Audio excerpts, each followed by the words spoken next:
Assalamualaikum warahmatullahi wabarakatuh.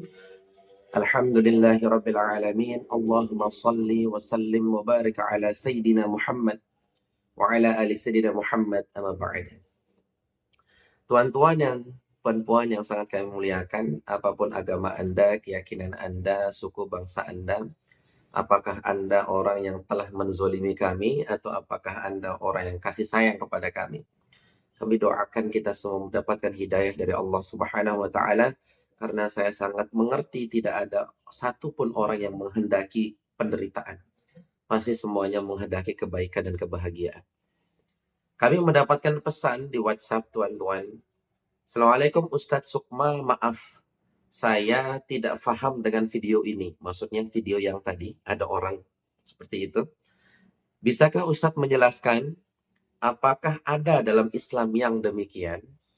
Kalau tidak salah baca pada komentar, ada yang bilang ini biasa di daerah Gorontalo. Baik. Jadi kita sudah sama-sama menonton potongan video. Itu dapat kita ambil informasi di video itu. Ada orang lagi hajatan. Terus zikir bersama-sama. Lalu tiba-tiba ada seorang laki-laki seperti kesurupan. Dengan mengatakan, seperti itu. Nah, apakah itu ada di dalam Islam? Baik.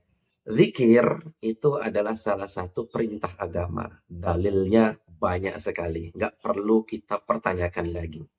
Fadhkurullaha katsiran la'allakum tuflihun. Ingatlah Allah sebanyak-banyaknya, niscaya kamu akan menjadi orang yang beruntung. Jadi perintah zikir itu nggak perlu kita pertanyakan lagi, dalilnya sudah banyak banget.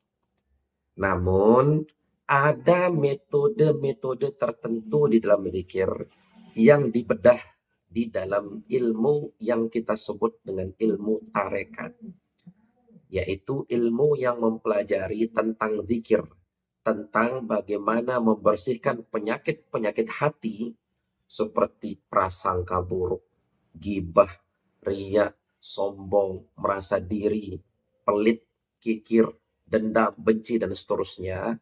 Penyakit-penyakit hati itu dilebur dengan dihujamkan zikir ke dalam relung jantung kita.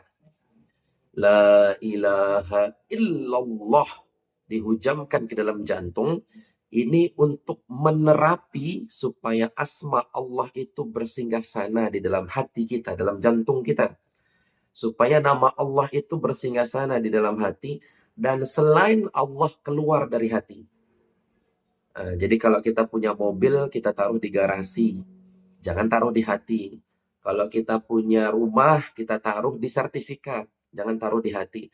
Kalau kita punya sertifikat, kita taruh di lemari. Jangan taruh di hati. Kita punya uang, taruh di bank. Jangan taruh di hati. Di hati hanya Allah. Nah, bagaimana cara mencapai itu? Itu melatihnya dengan menghujamkan zikir ke dalam relung jantung kita yang dipelajari di dalam ilmu tarekat. Di dalam ayat, dalam surat Al-Hadid, Allah Subhanahu wa taala berfirman, dan dalam surat An-Nur ayat 41, Sabbaha lillahi ma fis samawati wal ard. Apa yang ada di langit dan di bumi itu mensucikan nama Allah.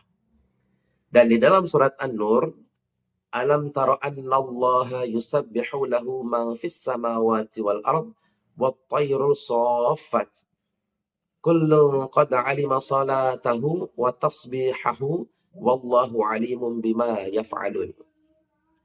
Tidaklah engkau Muhammad tahu bahwa kepada Allah lah bertasbih apa yang ada di langit dan apa yang ada di bumi. Dan juga burung yang mengembangkan sayapnya masing-masing sungguh telah mengetahui, berdoa, bertasbih kepada Allah. Allah Maha mengetahui apa yang mereka kerjakan. Dalam surat Al-Hadid dan dalam surat An-Nur kita paham bahwa apa yang ada di langit dan di bumi mensucikan, bertasbih kepada Allah Subhanahu wa taala, termasuk burung-burung yang berterbangan. Jadi hakikatnya burung itu bertasbih, daun itu bertasbih. Semuanya bertasbih kepada Allah, termasuk darah kita, tulang kita, daging kita, dan urat kita. Dalam tubuh kita ini ada darahnya, ada dagingnya, ada tulangnya, ada uratnya. semuanya pada hakikatnya mensucikan nama Allah Subhanahu wa taala. Maka dengan teknik zikir tertentu yang diajarkan oleh guru, kita bisa mengajak darah kita bertasbih, tulang kita bertasbih, urat kita bertasbih, daging kita bertasbih. Sehingga lenyaplah kita ke dalam lautan asma Allah, ke dalam lautan sifat-sifat Allah. Sehingga kita ini seperti besi yang dimasukkan ke dalam api, lalu besi itu ikut memerah seperti api, warnanya seperti api, panasnya seperti panas api. Tapi tetap berbeda antara besi dengan api. Sehingga ketika kita lenyap di dalam zikir kepada Allah, lenyaplah kita ke dalam sifat-sifat Allah Subhanahu wa taala, tapi tetap berbeda antara Allah dengan kita. Terbakar kita, lenyap kita di dalam lautan sifat-sifat Allah. Sehingga lupa kita pada diri kita, saking ingat kita kepada Allah. Saking ingat kita kepada Allah, kita sampai lupa diri. Berbeda dengan orang-orang yang lain, saking ingatnya kepada diri, dia sampai lupa kepada Allah. Ingatnya kepada diri butuh nasi, akhirnya cari makan, terus numpuk harta, lupa dengan Allah. Saking kerjanya lupa dengan Allah. Pedulinya atas penampilannya, fashionnya, lupa dengan Allah. Dan seterusnya, dan seterusnya. Dalam posisi yang seperti ini, saking ingatnya kepada Allah, dia lupa kepada diri. Dan ada sebagian orang saking ingatnya kepada diri, dia lupa kepada Allah. Saking mikirin diri sendiri untuk makan, untuk pakaian, untuk ganteng, untuk cantik, untuk tampil hebat, untuk jabatan diri, pangkat diri, kekayaan diri, harta, jabatan, dan seterusnya, lupa sama Allah. Nah, apa yang terjadi teman-teman? Yang kita saksikan di video, kalau memang seperti itu, kami sangat menyarankan berzikir seperti itu di dalam halwat, bukan di tempat terbuka. Kenapa? Karena khawatir menjadi fitnah bagi orang yang belum paham. Kalau orang awam melihat begini-begini kan, apa ini? Maka kami sangat sarankan untuk berhalwat di rumah atau di Gua Hira seperti Rasulullah, atau mungkin di tempat yang mungkin hening, sepi, nyaman untuk kita berzikir, bertafakur kepada Allah.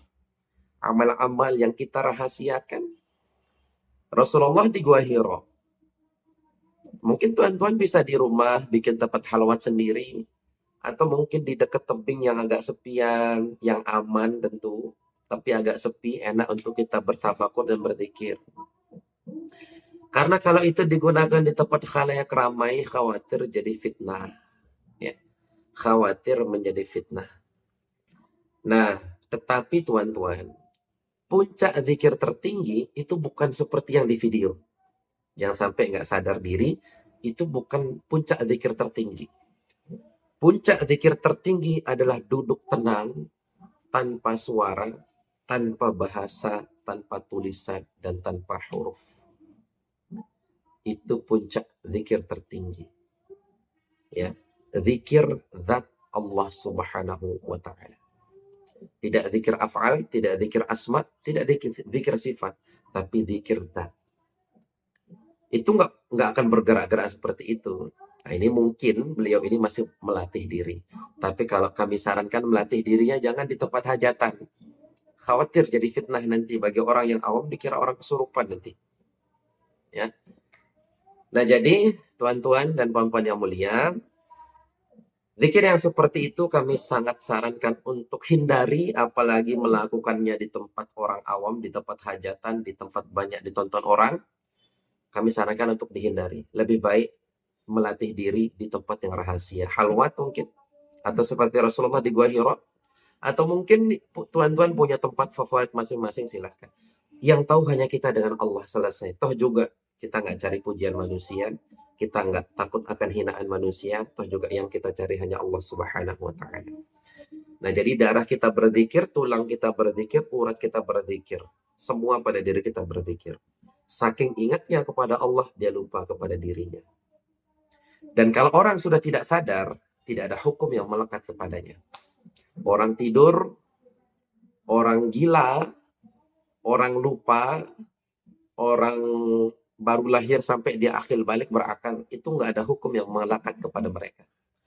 Jadi kalau dia nggak sadar mau begini pun nggak ada hukumnya. Orang gila itu kalau mencuri nggak bisa dihukum karena dia gila, nggak sadar. Tapi berbeda antara gila cinta kepada Allah dengan gila karena dunia, itu berbeda. Ini mudah-mudahan bisa menjawab pertanyaan Bunda, pertanyaan Tuan yang sangat kami muliakan. Mudah-mudahan bermanfaat. Wallahu a'lam bishawab. Assalamualaikum warahmatullahi wabarakatuh.